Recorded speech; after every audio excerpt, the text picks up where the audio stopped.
Hello friends, last video में मैंने आपको बताया था what is the difference between object oriented programming and the procedural programming. Now अब इस वीडियो में मैं एक्सप्लेन करूंगा OOPS concept using C sharp. जो आपकी ऊप्स इन सी शार्प जो है design process where we think about real world objects rather than function और मेथड। जो आपके रियल वर्ल्ड ऑब्जेक्ट्स होते हैं वो कुछ भी हो सकता है, जैसे आपकी कार होगी, पर्सन हो गया, कस्टमर हो गया, एटसेट्रा। इन ऊप्स जो हम प्रोग्राम बनाते हैं they are organize around objects and data rather than action and logic. Now, in procedural programming, there are four main problems. First is the reusability, second is the extensibility, third is the simplicity, and four is the maintainability. जो आपका OOPS है ये सारी problem को address करेगा। तो सबसे पहले हम डिस्कस करते हैं reusability. To address reusability OOPS provide something called classes and object. तो सबसे पहले हम क्या करते हैं, एक क्लास बनाते हैं एंड देन हम उसका एक ऑब्जेक्ट बनाते हैं, उसको हम कहते हैं इंस्टांस ऑफ द क्लास, और उस इंस्टांस को हम ऑब्जेक्ट कहते हैं, और उस ऑब्जेक्ट को हम अपने प्रोग्राम में कहीं पे भी यूज कर सकते हैं। तो प्रोसीजर प्रोग्रामिंग में क्या होता था कि हम कट एंड कॉपी पेस्ट करते थे,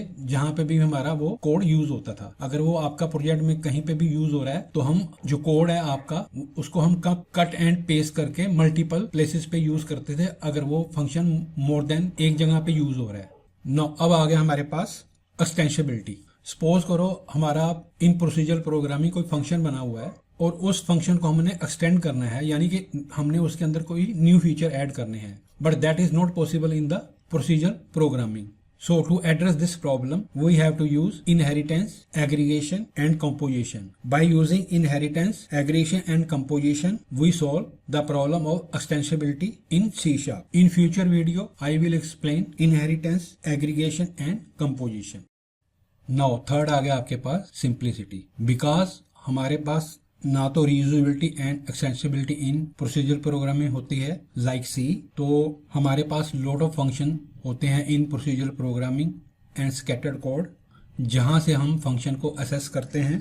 तो this lead to the problem for the security. Now this problem is addressed by using abstraction, encapsulation and polymorphism in the object oriented programming. तो सिंप्लिसिटी हम अचीव करते हैं abstraction, encapsulation and polymorphism in the object oriented programming in the C#।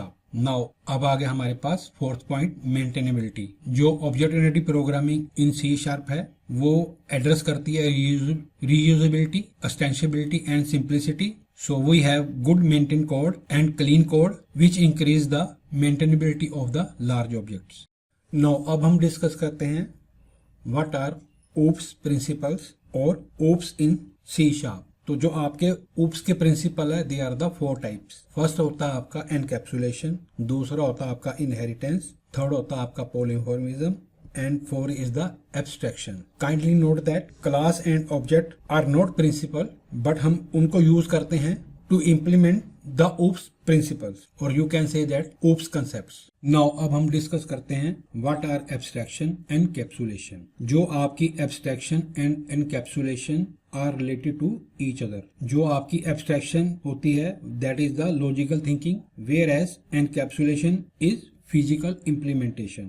Abstraction का मतलब क्या है, process of essential feature to given outside the world and hiding the background details. For example, अगर आप bank के ATM में जाते हैं तो सबसे पहले आप क्या करते हैं, उसमें कार्ड डालते हैं, कार्ड के बाद आप क्या करते हैं, अपना ATM का पिन डालते हैं। अगर आपका पिन करेक्ट है तो वो आपको पैसे दे देते हैं, आपको पैसे मिल गए। लेकिन ये सारा प्रोसेस कैसे हुआ आपको नहीं पता, बैकग्राउंड में क्या चल रहा है आपको नहीं पता। तो इसका मतलब है कि हम essential feature outside the word देते हैं और जो उसकी इंप्लीमेंटेशन है उसको हम हाइड कर लेते हैं। सिमिलरली इन C# हम एक क्लास बनाते हैं given the essential feature to the outside the word using the public data and public function। जो हमने आउटसाइड का वर्ड देना है और अगर हमने हाइड करना है उसको हम हाइड कर सकते हैं, और जो अननेसेसरी डाटा होता है वो हम आउटसाइड द वर्ड नहीं देते। तो this is called the abstraction. अगर आप लेमैन पॉइंट ऑफ व्यू से देखें, किसी मेडिकल शॉप पे जाते हैं, उसको कहते हैं मेरे को कैप्सूल दे दो, वो आपको कैप्सूल दे देता है। अब आपको कैप्सूल मिल गया, उसके अंदर कौन कौन सी मेडिसिन यूज की है, क्या क्या यूज किया है वो आपको नहीं पता। तो ये एग्जांपल है आपकी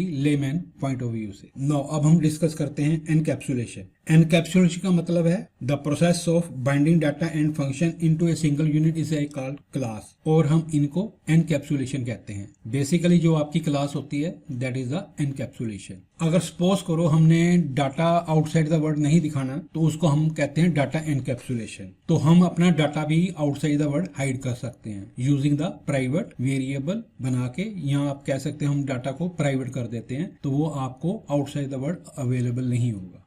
नाउ अब हम डिस्कस करते हैं abstraction and encapsulation with the help of example in C sharp. Now सबसे पहले हम registering functionality of user use करते हैं इन सी शार्प। तो सबसे पहले हमें क्या करना होगा, need the user data and then validate the data. Second step आपके पास क्या आ गया, connection string to the database so that we save the data in the database after validate the data. And third step, अगर आपका data validate हो गया तो हम उसको डाटाबेस में स्टोर कर देंगे। तो हम यहाँ पे 3 मेथड्स बनाएंगे। फर्स्ट मेथड आपका क्या आ गया, वैलिडेट द डाटा। सेकंड आपका आ गया, अगर आपका डाटा वैलिडेट हो गया देन हम स्टोर इन द डाटाबेस, उसके लिए हम एक मेथड बनाएंगे get connection string, and after that we save the data in the database. So in this case we have to make a method name user registration, second is the validate data, third method जो आपका user registration के अंदर method होगा वो होगा आपका get connection string, and fourth होगा आपका सेव डाटा। यूजर रजिस्ट्रेशन के अंदर जो भी आपके मेथड्स होंगे हम उसको डिक्लेयर करते हैं प्राइवेटली, और इनको हम एक्सटर्नल वर्ड को नहीं देते। और जो आपका मेथड है यूजर रजिस्ट्रेशन उसको हम डिक्लेयर करते हैं as a public, and that is available to the world. तो जो आपका यूजर रजिस्ट्रेशन मेथड है that is called the abstraction, और जो आपके अंदर मेथड पड़े हुए हैं उसकी हमने इम्प्लीमेंटेशन की है अपने कोड के अंदर, उनको हम कहते हैं एनकैप्सुलेशन। तो यहाँ पे क्या हो गया, हमने hide the data outside the word. So these 3 method जो आपके यूजर रजिस्ट्रेशन के अंदर पड़े हैं हमने आउटसाइड द वर्ड को हाइड कर दिया। तो आउटसाइड द वर्ड इनको असेस नहीं कर सकता, वो असेस किसको कर सकता है, यूजर रजिस्ट्रेशन को। और उनका सीक्वेंस कैसे होगा, सबसे पहले आपका वैलिडेट मेथड एग्जीक्यूट होगा, देन कनेक्शन स्ट्रिंग एग्जीक्यूट होगा, then save to the database. अगर आपके मेथड हम पब्लिकली कर देते हैं इन द यूजर रजिस्ट्रेशन और यूजर उसको किसी भी सीक्वेंस में एग्जीक्यूट कर सकता है तो that is the problem.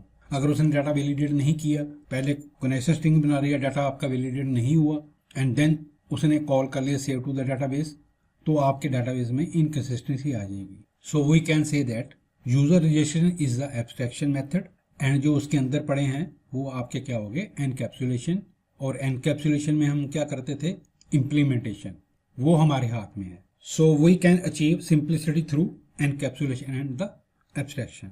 Now अब हम डिस्कस करते हैं inheritance. In C sharp we make a class. अगर हमने उस क्लास का डाटा किसी अनदर क्लास में ट्रांसफर करना है then we have to use the inheritance. So the member of one class transfer to the another class is called the inheritance. और इसको ही हम एक्सटेंसिबिलिटी कहते हैं। मैं एक्सप्लेन करता हूँ रियल वर्ल्ड एग्जांपल के थ्रू। सपोज करो अगर आपके फादर की प्रॉपर्टी है, तो एग्जांपल के लिए मैं कह रहा हूँ कि वो एक क्लास होगी, वो आपकी एग्जिस्टिंग क्लास है, and now you are a child. तो जो आपके फादर की प्रॉपर्टी होगी बाय डिफॉल्ट वो आपको मिलेगी। और जो आपने अपनी प्रॉपर्टी कमा रखी है या आपने जो भी आपका बैंक बैलेंस है या कुछ भी है वो आपके एडिशनल फीचर हैं। तो आपके फादर की प्रॉपर्टी तो आपको ट्रांसफर हो जाएगी, लेकिन आपकी प्रॉपर्टी आपके फादर को ट्रांसफर नहीं होगी। Now in the future video I will explain the inheritance in details. जो हम एक्सटेंसिबिलिटी अचीव करते हैं ऊप्स के अंदर वो हम इनहेरिटेंस के थ्रू करते हैं। नेक्स्ट आपके पास आ गया पॉलीमॉर्फिज्म। पॉलीमॉर्फिज्म का मतलब होता है one name having many forms. जो आपका पॉलीमॉर्फिज्म होता है वो आपका होता है 2 टाइप्स का। जो फर्स्ट टाइप का पॉलीमॉर्फिज्म होता है आपका होता है static polymorphism, compile time polymorphism, और हम उसको कहते हैं अर्ली बाइंडिंग। सेकंड आ गया आपके पास डायनेमिक पॉलीमॉर्फिज्म, इसको हम कहते हैं रन टाइम पॉलीमॉर्फिज्म, और हम इसको अनदर नेम रखते हैं इसका लेट बाइंडिंग। जो आपका स्टैटिक पॉलीमॉर्फिज्म होता है इसको हम अचीव करते हैं फंक्शन ओवरलोडिंग और ऑपरेटर ओवरलोडिंग के थ्रू। और जो आपका डायनेमिक पॉलीमॉर्फिज्म होता है उसको हम अचीव करते हैं ओवरराइडिंग द फंक्शन। तो जो आपका पॉलीमॉर्फिज्म है इसको भी हम नेक्स्ट वीडियो में जो हम फ्यूचर में डिस्कस करेंगे उसके अंदर हम इसको इम्प्लीमेंट करेंगे।